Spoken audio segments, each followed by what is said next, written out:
గ్రామ సచివాలయ వార్డు ఉద్యోగులకు సంబంధించి అసెంబ్లీ సమావేశాల్లోనే ఏపీ సర్కార్ కీలక ప్రకటన చేయనున్నట్టుగా తెలుస్తోంది. రేపు గుర్తింపు పొందిన సంఘాలతో మంత్రి డోలా బాల వీరాంజనేయ స్వామితో పాటు ఉన్నతాధికారులు సమావేశం కాబోతున్నారు. ఆయా సంఘాలతో చర్చించిన తర్వాత ప్రభుత్వానికి నివేదిక ఇవ్వబోతున్నారు.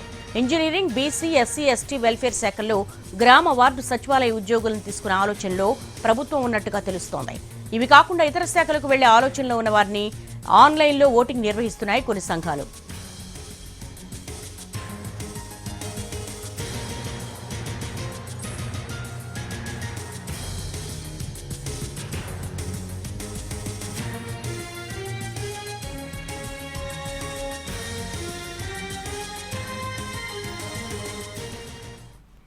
గ్రామ సచివాలయ వార్డు ఉద్యోగులకు సంబంధించి అసెంబ్లీ సమావేశాల్లోనే ఏపీ సర్కార్ కీలక ప్రకటన చేయబోతున్నట్టుగా తెలుస్తోంది.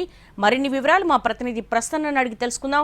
ప్రసన్న, మీ దగ్గర ఉన్నటువంటి ఇన్పుట్స్ ఏంటి?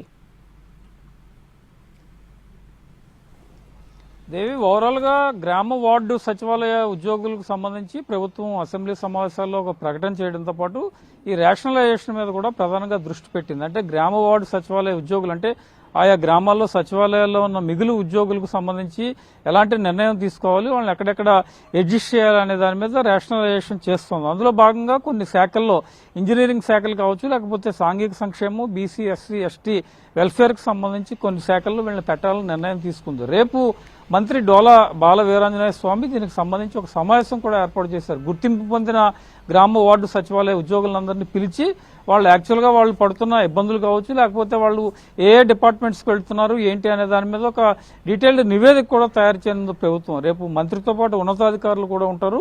ప్రధానంగా ఇప్పటికే రేషనలైజేషన్ ప్రాసెస్ దాదాపు పూర్తయిందని చెప్పాలి. అయితే ఈ మిగులు ఉద్యోగులు కొంతమంది సర్వేయర్లు ఉన్నారు, కొంతమందిని ఇతరత్ర శాఖల్లోకి చెప్పడానికి ప్రభుత్వం ప్రయత్నాలు చేస్తుంది. కాబట్టి దానికి సంబంధించి ఒక డీటెయిల్డ్ నివేదిక తీసుకున్న తర్వాత వీళ్ళని ఏం చేయాలనే దాని మీద ప్రభుత్వం ప్రధానంగా దృష్టి పెట్టనుంది. అయితే మొన్న జరిగిన సమావేశంలో కొన్ని కీలక నిర్ణయాలు తీసుకుని దీనికి సంబంధించి రేషనలైజేషన్ మీద కూడా ఉత్తర్వులు ఇవ్వడం జరిగింది. ఓవరాల్ గా రాష్ట్రంలో 130,000 మంది ఉద్యోగులు ఆ గ్రామ వార్డు సచివాలయాల్లో ప్రస్తుతం కావాల్సిన వాళ్ళు ఎంతమంది, మిగులు ఎంతమంది ఉన్నారు, వాళ్ళని ఏ శాఖల్లోకి వాళ్ళ సేవలు తీసుకోవాలనే దాని మీద కూడా రేపు సమావేశంలో చర్చిస్తారు. ప్రభుత్వానికి నివేదిక ఇచ్చిన తర్వాత అసెంబ్లీ సమావేశాలు కూడా ఇంకా వారం రోజుల్లోనే మొదలవుతాయి. కాబట్టి ఈ అసెంబ్లీ సమావేశాల్లో ఒక స్పష్టమైన ప్రకటన చేసి ఈ రేషనలైజేషన్ కి సంబంధించి అఫీషియల్ గా ప్రభుత్వం నిర్ణయం తీసుకునే అవకాశం కనిపిస్తుంది. అయితే గ్రామ వార్డు సచివాలయ ఉద్యోగులు కొన్ని సమస్యలు కావచ్చు, లేకపోతే వాళ్ళకున్న కొన్ని అభిప్రాయాలను వ్యక్తం చేయడం జరుగుతుంది. కొంతమంది సర్వేయర్లు ఉన్నారు. ఎగ్జాంపుల్, వాళ్ళు రెవెన్యూ శాఖలో వివిధ డిపార్ట్మెంట్లో కావాలని అడుగుతూ ఉన్నారు. అలాగే మహిళా పోలీసుకు సంబంధించి నిన్న హోంమంత్రి కూడా ఒక సమీక్ష నిర్వహించారు. ఇలా కొంతమంది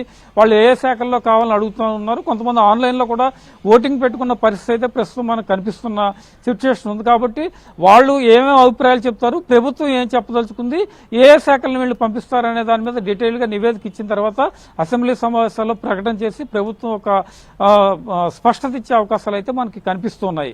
all right Prasanna, thank you.